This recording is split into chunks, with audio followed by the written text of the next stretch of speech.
இந்த வீடியோவில் நம்ம என்ன பார்க்க போறோம்னா மே 2026 மாதம் எத்தகைய ஒரு மாதமாக மேஷராசிக்காரர்களுக்கு இருக்க போகிறதுங்கிறது சயின்டிஃபிக் வேதிக் அஸ்ட்ராலஜி முறையில் எதையும் மிகைப்படுத்தாமல் உள்ளது உள்ளவாறு இந்த ஒளி தத்துவம் எப்படி நம்மளுடைய கர்ம வினைகளை இந்த ஜென்மத்தில் வாழ்க்கை சம்பவங்களாக சாதகமான வாழ்க்கை சம்பவங்களாக சாதகமற்ற வாழ்க்கை சம்பவங்களாக உருவெடுக்க போகிறது.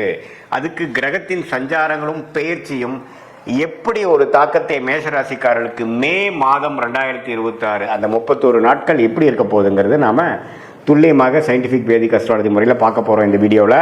இப்போ பாருங்கள், ஆண்டு கிரகம் என்று சொல்லப்படுகிற குரு 3ஆம் இடத்திலே நீடித்திருக்கிறார். சனி விரயசனியாக 12ஆம் இடத்தில் இருக்கிறார். ராகு 11ஆம் இடத்திலும், கேது 5ஆம் இடத்திலும் நீடித்திருக்கிறார். அதில் எந்த ஒரு மாற்றமும் நாம் மே மாதம் பார்க்க போகிறதில்ல. ஜூன் மாதத்துக்கு அப்புறம் தான் குரு பயிற்சி நடக்கிறதுங்கிறது உங்களுக்கு தெரியும். சரி, அப்படி இருக்கும் பொழுது செவ்வாய்ங்கிற அந்த ராசி அதிபதி எப்படி இருக்கிறார் அப்படின்னு பார்த்தா, முதல் 2 வாரத்துக்கு 12ஆம் இடத்துல இருந்து அதுக்கப்புறம் 3வது 4வது வாரத்துக்கு ராசிக்குள்ளேயே செவ்வாய் வரார். சரி, ராசிக்குள்ளே செவ்வாய் வரப்போ யாரோட சேர்றாரு அப்படின்னு பார்த்தா சூரியனோட சேர்றார், புதனோட சேர்றார். சூரியனும் புதனும் ராசிக்குள்ளேயே இருக்கிறார்கள்ங்கிறது நம்ம தெரிஞ்சுக்கணும்.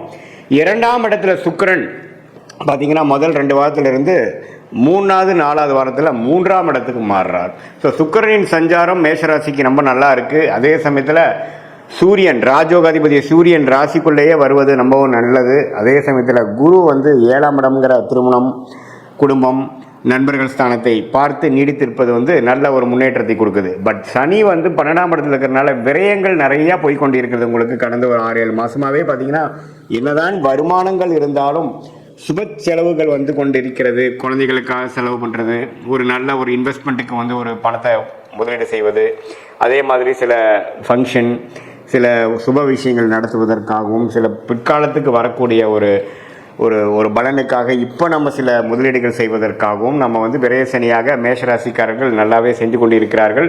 அதில் ஒரு நல்ல தசாபுக்திகள் போயிருக்கிறவங்க ஒரு உபயோகமான ஒரு சுப முதலீடாகவும், தசாபுக்திகள் சுமாராக போகாமல் ஒரு மாதிரி பிரச்சனைக்குரிய தசாபுக்திகள் போகும்பொழுது ஒரு வீண் விரயமாகவும் போய்கொண்டிருக்கிறதுங்கிறது தான் உண்மை.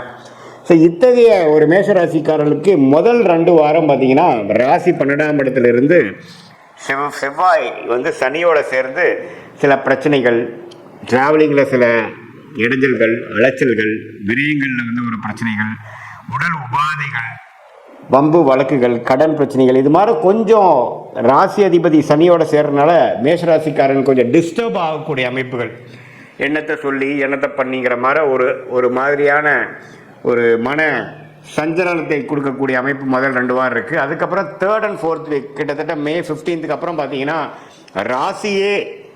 ராசி அதிபதியே செவ்வாயே ராசிக்குள்ளே வருவது மிகவும் அருமை. ஸோ அது சூரியனோட சேர்ந்துருக்கிறது அருமையான விஷயம். சனி விட்டு விலகிறார் பாருங்க, அது ரொம்ப நல்லது. ஸோ கண்டிப்பாக பிற்பகுதி மே மாதம் 2nd half கொஞ்சம் நல்ல பலன்களை கொடுத்து அடுத்து வரக்கூடிய குரு பயிற்சிக்கு வேணுங்கிற நல்ல தொழில் விருத்தி, வேலை மாற்றம், வீடு வண்டி வாகனத்தில் விருத்தி, அம்மா தாயார் சம்பந்தப்பட்ட விஷயத்தில் ஒரு நல்ல ஒரு நற்செய்தி, அது மாதிரி ஒரு நல்ல அமைப்பை நோக்கி போகக்கூடிய ஜூன் மாதத்துக்கு மேலே வரக்கூடிய யோகத்துக்கு மேஷராசிக்காரர்கள் மே 15ஆம் தேதியிலேருந்தே தயாராகக்கூடிய ஒரு அற்புதமான ஒரு காலகட்டமாக 2nd half of May 2026 வருதுங்கிறது நீங்கள் தெளிவாக தெரிந்து கொள்ள வேண்டும். இது ஒரு நல்ல ஒரு விஷயந்தான்.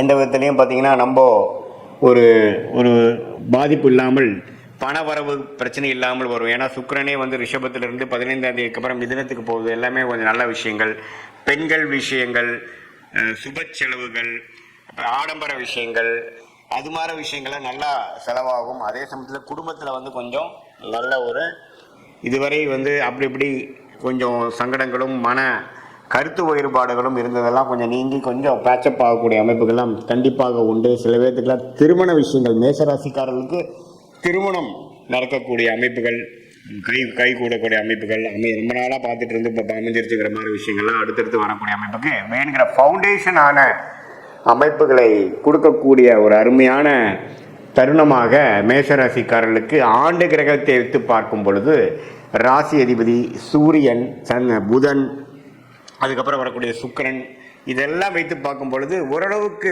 அடுத்த வரக்கூடிய குரு பயிற்சிக்கு தயாராகக்கூடிய அந்த பலன்களை பெறக்கூடிய அமைப்புக்கு வேணுங்கிற வாழ்க்கை சம்பவங்கள் ஒரு ஃபவுண்டேஷனாக அடிப்படையாக அமைத்து கொடுக்கக்கூடிய ஒரு அற்புதமான மாதமாக, குறிப்பாக சொல்லணும்னா செகண்ட் ஹாஃப் ஆஃப் மே மாதம் வருதுங்கிறது நம்ம தெரிஞ்சுக்கணும்.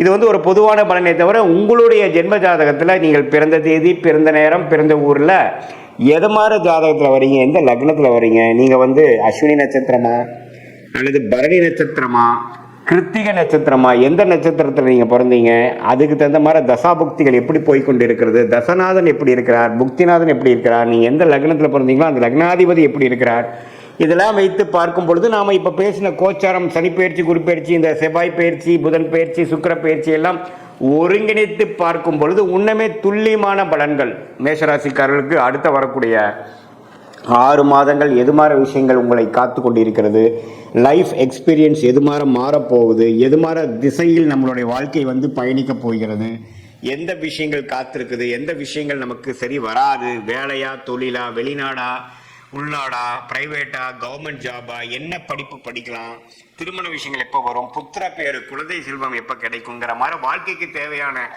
எல்லா இம்பார்ட்டண்டான முக்கியமான விஷயங்களும் நம்மளுடைய இந்திய வேத ஜோதிடத்தில் அடிப்படையான அறிவியல் சார்ந்த சாஸ்திரமான சயின்டிஃபிக் வேதிக் அஸ்ட்ராலஜி முறையில் எதையும் மிகைப்படுத்தாமல், மூட நம்பிக்கையில் போகாமல், பரிகாரங்கள் அது மாதிரி விஷயங்கள்லாம் பேசாமல் உள்ளது உள்ளவாறு நம்மளுடைய அடுத்த வரக்கூடிய ஷார்ட் டேர்ம் எப்படி இருக்குது, அடுத்து வரக்கூடிய லாங் டேர்ம் எப்படி இருக்குது, எது மாதிரி முடிவுகளை எடுக்கலாம், இருக்கக்கூடிய சாய்ஸ், லைஃப் சாய்ஸில் எந்த சாய்ஸ் நம்ம எடுக்கிறது நம்மளுடைய கர்மாக்கு அலைன் பண்ணிக்கக்கூடிய முடிவாக இருக்கும். எந்த மாதிரி விஷயங்களில் போனோம்னா நம்ம எதிர்நீச்சல் போட வேண்டியது இருக்கும், எது மாதிரி லைனில் போனோம்னா நம்ம ஈஸியாக நம்மளுடைய கோலை அச்சீவ் பண்ணி நம்ம என்ன மாதிரி விஷயத்தை நம்ம நோக்கி நம்ம போகிறோமோ அது ஈஸியாக கிடைக்கிறதுக்கு என்ன கர்மா நம்மளை காத்து கொண்டு இருக்கிறது, நம்மளுடைய பிராப்தங்கள் என்ன, நம்மளுடைய தோஷம் என்ன, நம்ம வாங்கி வந்த வரன் என்ன, எந்த கிரகம் நமக்கு அதிகமான நன்மையை கொடுக்கக்கூடிய கிரகமாக நம்மளுடைய ஜாதகத்தில் இருக்குது,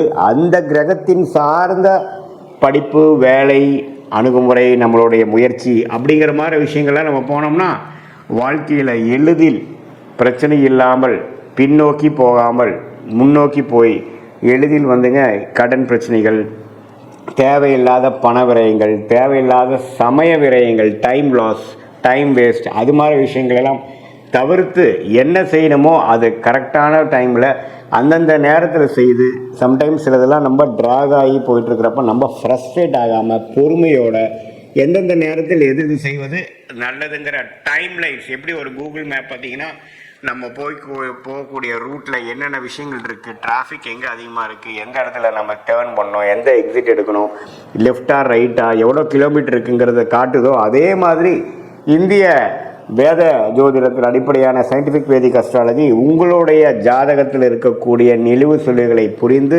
உங்களுடைய பாஸ்ட் லைஃப் என்னங்கிறத நீங்கள் சொல்லும்பொழுது ஆமாம் சார் இப்படி தான் இருந்ததுங்கிறத நீங்களே அக்செப்ட் பண்ணிவிட்டு அடுத்த வரக்கூடிய ப்ரெசென்ட் எப்படி இருக்க போகுது, அடுத்த வரக்கூடிய ஃப்யூச்சர் எப்படி இருக்க போகுது, இப்போ இமீடியட் ப்ரெசென்ட்டு, இமீடியட் ஃப்யூச்சர் எப்படி இருக்க போகுதுங்கிறதெல்லாம் நம்ம தீர ஆலோசனை பண்ணி அதுக்கு தகுந்த முடிவுகளை எடுத்து நீங்கள் வாழ்க்கையில் முயற்சி செய்தால் எளிதில் வெற்றி பெற முடியும் என்று சொல்ல விரும்புகிறேன். மீண்டும் மற்றொரு காணொளியில் சந்திப்போம். நன்றி, வணக்கம்.